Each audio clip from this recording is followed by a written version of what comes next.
nous revoici sur une deuxième vidéo sur comment utiliser le logiciel Tinkercad.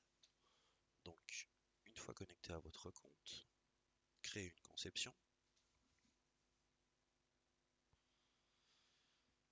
Donc, vous arrivez sur votre plan de construction. Donc, Tinkercad, c'est un logiciel qui va vous permettre de créer la pièce que vous voulez, lui donner les dimensions que vous voulez. La seule limite va être votre capacité à créer cette pièce et votre imagination. Donc, quels sont les éléments utiles dans le logiciel Tinkercad? Donc, ici, à droite, on va retrouver tout ce qui est éléments qu'on peut ajouter. Donc, on peut les ajouter tout simplement, toutes les formes élémentaires, on peut les ajouter tout simplement en les faisant glisser sur notre plan de construction. Et on va voir ensuite qu'il est très facile de les modifier, de modifier leurs dimensions.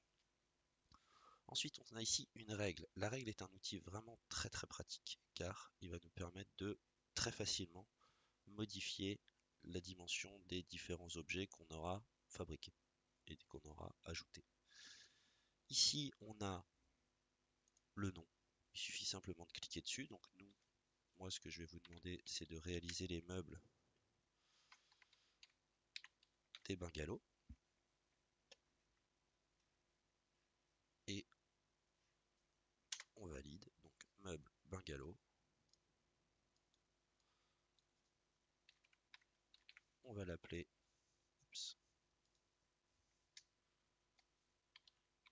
chaise bungalow. Et voilà. Donc, on retrouve ici différents éléments. Un notamment qui s'appelle regrouper, un qui s'appelle dissocier. Ces deux éléments vont nous permettre d'assembler des formes, deux formes simples pour en faire une forme un peu plus complexe et qui sera liée l'une à l'autre, qui seront liées l'une à l'autre. Donc, on va commencer cette petite explication. J'ajoute une forme simple, un cube. Je m'aperçois lorsque je clique dessus qu'ici j'ai des dimensions, mais on ne va pas utiliser cette partie-là, on va utiliser la règle. On pose, on clique sur la règle, et là il faut venir placer notre règle. On la place à un endroit quelconque, et on s'aperçoit maintenant que lorsque l'on clique sur notre objet, beaucoup plus de valeurs apparaissent. Si je supprime ma règle, je m'aperçois que les valeurs disparaissent. Donc hop, je la remets. Ces valeurs qui apparaissent, à quoi servent-elles? Donc ici, on en a deux qui sont liées à une flèche verte. C'est tout simplement la position de votre pièce par rapport à l'origine de votre règle. Si je prends ma pièce et que je la déplace, je m'aperçois que les valeurs changent.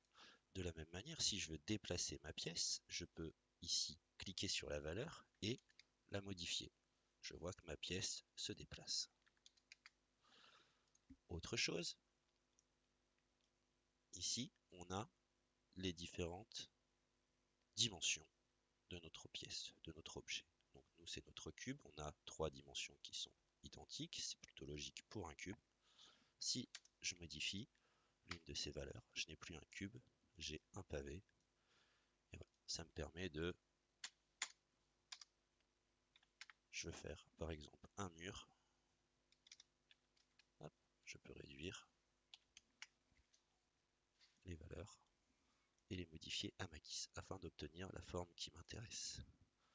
Je vais m'arrêter pour cette deuxième explication de comment utiliser le logiciel Tinkercad et je vous en prépare une autre afin que les fichiers ne soient pas trop gros.